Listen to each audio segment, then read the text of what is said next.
If y'all hear noise in my background, it's my washing machine, and sorry about that. So anyways, we finna talk about Seyven and how she feeling now, because people been saying that she is looking like she made a mistake, and I feel that way too. She do be looking like that. She just be looking like that, like what I done, what I did with my life. So, but I'm finna ask the cards in a ways, see what it say. Alright, so I pulled some cards. I'm just asking like how she feeling right now. He treating her really good right now. Like he being very romantic with her, and you know, treating her like really special. And but she is noticing problems. Like she noticing like the misunderstandings and the arguments. She noticed that it's a lot of confusions, things lurking in the shadows, and that she feel like she need to be paying attention to. But because he treating her like she's so special right now, she like is ignoring all that other shit. She ignoring all the other red flags because of him being very romantic with her right now. And I'm showing that with this Page of Cups here. But you know, it's a page, so it's like a little cup of love. It just only to lure you in. It's not real love. And she not liking some of the things that she's seeing, how he treat the women that she is picking up on. But he is really putting on a front, like, okay, like with the whole Malia thing. And you know what Malia noticed as well, she know that he putting on a front. That's one of the reasons why she was okay to go back, because right now he is, it's like, okay, trying to find the best way to explain this, but he being like passive aggressive with Malia, like he doing a lot of underhanded things to her, because he putting on a show in front of Seyven right now, and he doing a lot of mind games, projecting on Malia and making Seyven look at Malia like something is wrong with her. And I almost felt like Malia wanted to warn Seyven of what she getting herself into, but it's like she just didn't know how to. She didn't know how to.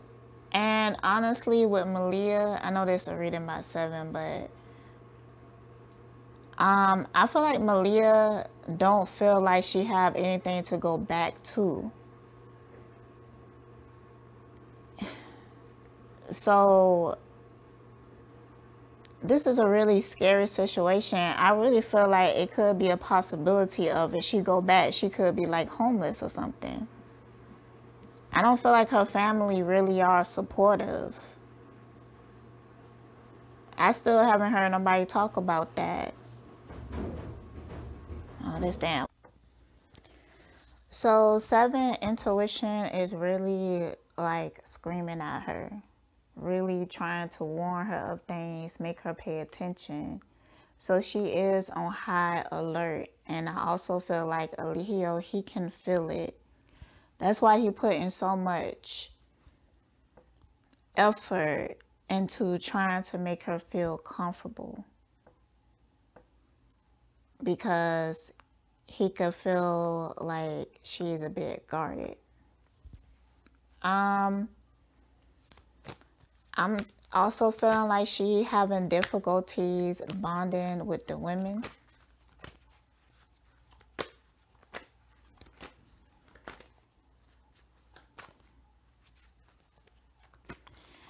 It's something about Ephru and Aya energy. Like they work together. So them together, they they have like a different way of being like bullies or whatever. Aya and Ephru actually at times be feeling like they in control. Like they pull strings in the background. That's how they feel. It's not true, but that's how they be feeling. And they be acting like that with that mean girl shit or whatever, but they be testing her in passive aggressive ways, like underhanded ways.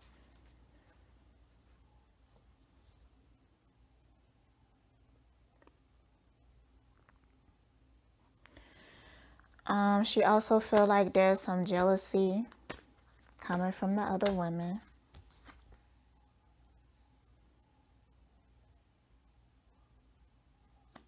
I also feel like she's dealing with some things with her body. I'm don't I don't think that she used to eating the way that they are eating, and it's starting to like affect her. Also with the alcohol, the drinking. Okay, so yeah, Seyven is definitely having her doubts about what is going on because she feel things. She's really sensitive energetically. And I was also talking about the alcohol. When Eligio drinks, he like for the women to drink with him, and that's also a way that he used to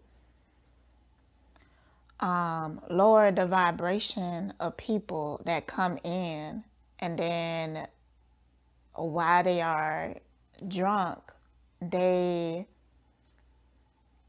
are more easily manipulated. He gaslight them, brainwashed them in that moment of being intoxicated. So there has been drinking and she's feeling some type of way about it. Like, I don't even think that she used to drinking that much. I don't even think that drinking is really her thing.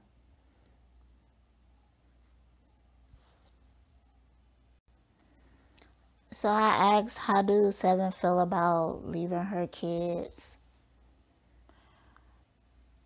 Um, she wanted to. Like, she feel like she releasing a burden. Like, before she even came there, she was really tired of being a single mom. She was tired.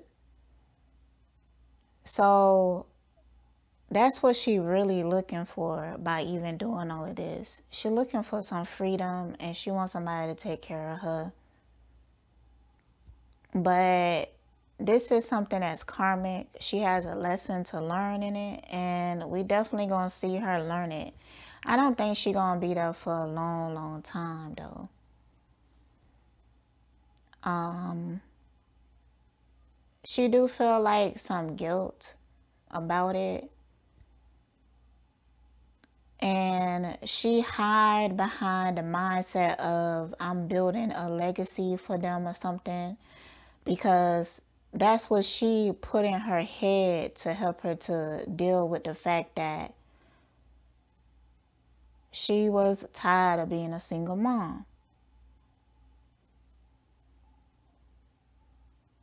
Women that are having kids with men who are not willing to help provide or take care of the kids, I mean, they go through a lot of burden and it's hard for them. And sometimes they need a break. But especially with black women, a lot of times we don't even feel like we deserve a break. Why? Because of that strong black woman stereotype. you know, and all that bullshit or whatever. But yeah, people get tired. Black women should be able to speak that. Like, yo, I know these my responsibilities, but I need a break. I need a vacation. So they just creating these scenarios and these problems for themselves because they running away from something that they don't want to accept because they don't feel like it's okay for them to accept that. But that's why she there. She on a vacay.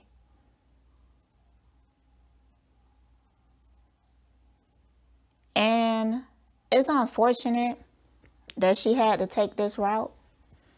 Because now she's under the thumb of a narcissistic, egotistical ass demon that like to put their hands on women. But let me tell you something about Seyven. She's calculating. She already estimated the time that he is going to treat her like this. And when it's going to get into the point that he is going to start to put his hands on her. She already estimated the time. She know more than what she put on. She know about narcs. She know how they move. So a part of her is going with the flow, enjoying the moment, and on a vacay. But I don't feel like she gonna be there for too long, especially if he start to beat on her. So be that as it may. The mess up thing is that Alihio know her situation, know that she don't really have nowhere to go. And this is like a game that he like to play with her. I'm feeling like that's why that part when they was talking about Seyven was telling her to speak up and say something. Damn, bitch. When Seyven was telling her to speak up and say something and she said Malia just looked at her, because Malia already know what this is. It's like a game that they play. This is a cycle that they always do. So Malia up here thinking like, girl, it ain't nothing I could say. He already set up his mind to target me and kick me out and have me beg to come back because I don't have nowhere else to go.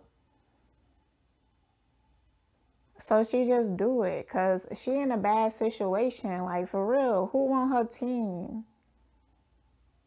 Then Earth said she knew her family or something. Like, who her people? Like, do anybody want to give her a place to stay? Like, I don't fucking know.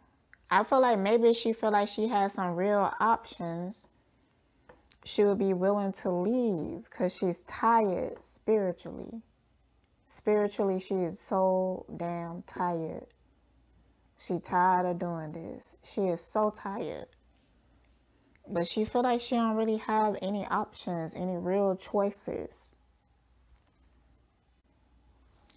Like, Malia have like suicidal thoughts at times. Like, she could get in a real dark place, but it's valid how they treat her, how they be talking to her and teaming up on her and bullying her and stuff. It's valid how she feels. But she feels stuck. It's almost like she needs somebody to come in there and save her.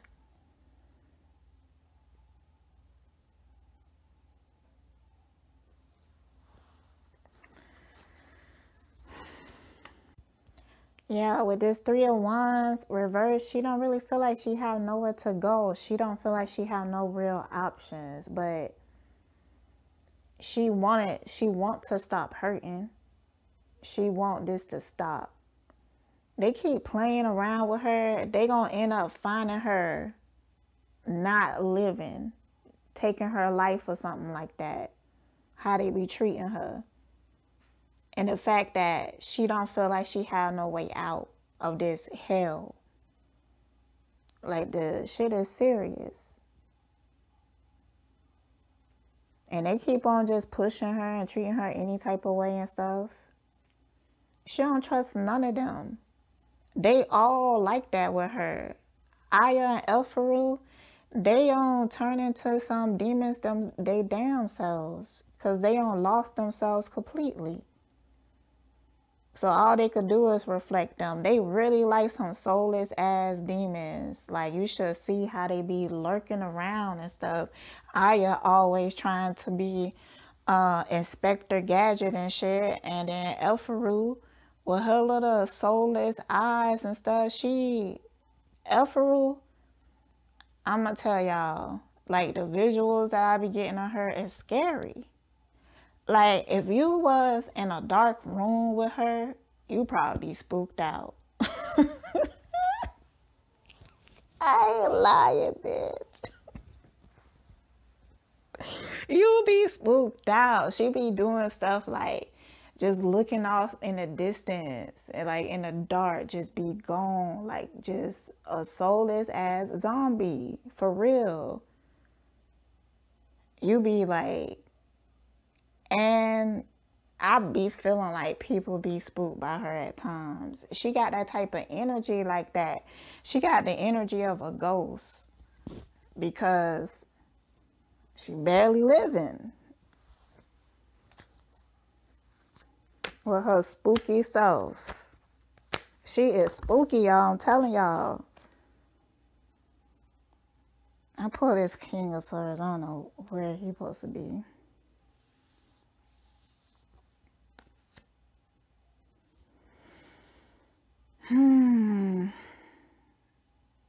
She's waiting for an opportunity. Malia is. She is waiting for an opportunity.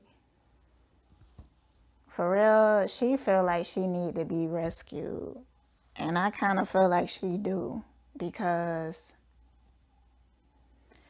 I mean, honestly, I feel like for me, personally, I would rather be homeless than sit there and be treated like that. I know homeless is hard. It's some hard living. I get it. But at least I be free, bitch. I'd rather be in a cardboard box and have my freedom than to endure that. And usually when you start making the steps towards your own growth, then you start to get blessed. Doors start to open up for you and good things start to come into your life. You just have to be willing to overcome anything and make decisions for yourself and choose your own happiness. You just have to be willing to do that. But I'm compassionate because they living under a narc that is constantly manipulating and playing games with their mind. They lost they don't know how to think for themselves at this point because of the abuse. That's why I feel like I wish somebody could go in there and rescue her. But it need to be somebody that care and be able to provide her a head start. You know, because she gonna need time to get on her feet. She needs somebody to open the door for her. I don't think that she got that. I really don't think she have that.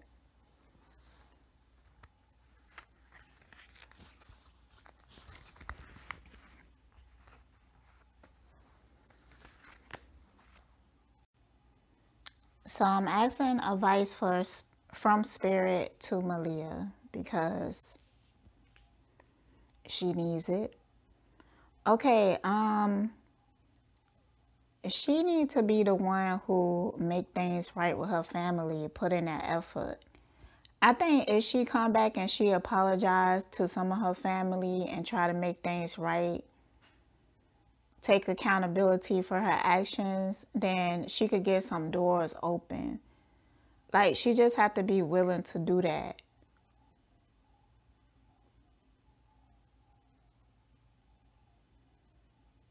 She need to put some stuff in the past for right now so she could start to build herself up again.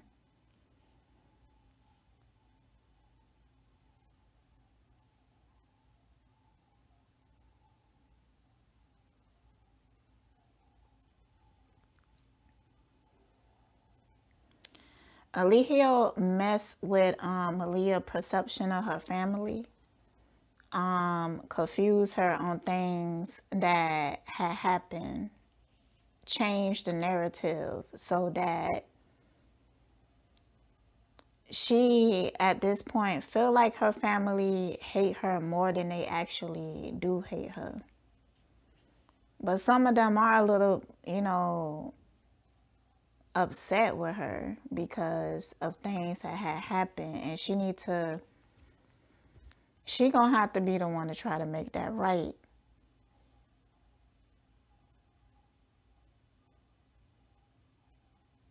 She also got to admit that she wrong.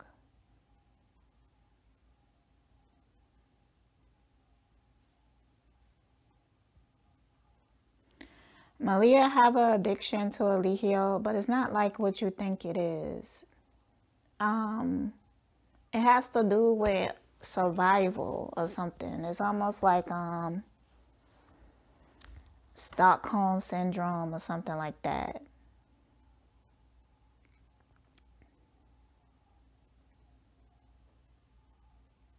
Um, because she kind of feel like he the only one that can protect her, but he treats her so bad, and a lot of times for no reason. She just can't win. He either complaining about how she dressing herself up, her looking sad or something like that, and sometimes she don't be sad. Sometimes she got a resting bitch face when she not smiling. It's like she can't win, so people just constantly like critiquing her and talking about her and stuff like that. She do have like a fighter spirit. Like sometimes it's a fire that get lit in her, and she want to stand up for herself, but her fears is what keep her blocked, keep her down, and keep her going back. It's her own fears, and it's her ego, because some things she don't want to admit that she wrong, some things she don't want to apologize about, and some things she feel a certain type of way about it, and she correct, but she in the need of these people right now. She just gonna have to do what she have to do to get out of this abusive situation,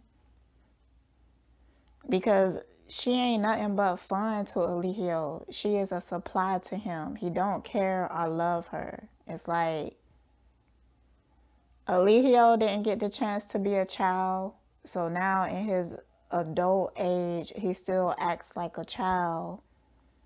He be playing dress up and make believe and shit like that. That type of stuff entertain him because he didn't get to do that as a child. Like, these people ain't nothing but toys for him to keep him entertained. And that's it. So, yeah, that's the advice from Spirit for her. And yeah, she gonna have to take a risk, a huge risk, and stop being scared. She got to get to that point within herself. All right, y'all. Stay blessed.